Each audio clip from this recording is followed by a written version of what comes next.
मग आई त्याच्या जीवनात दुःख का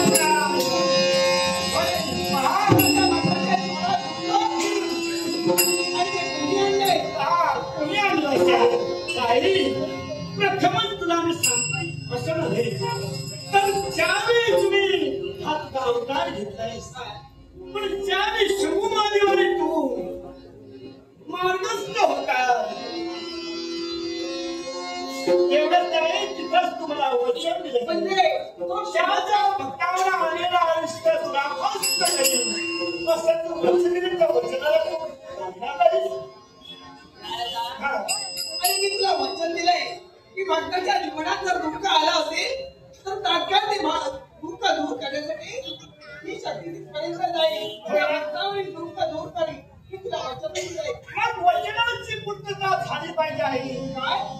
फक्त दुःखात आहे तो अंत झाला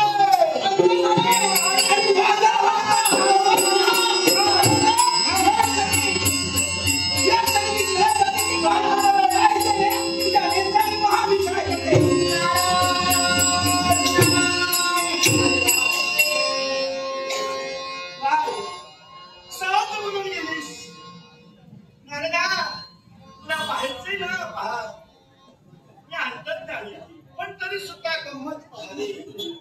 देवतांची सुद्धा गंमत पाहिली की त्या असुराला मार्गाला लावा तुझ्या आशीर्वादाचा अभेद या नारदाच्या सदैव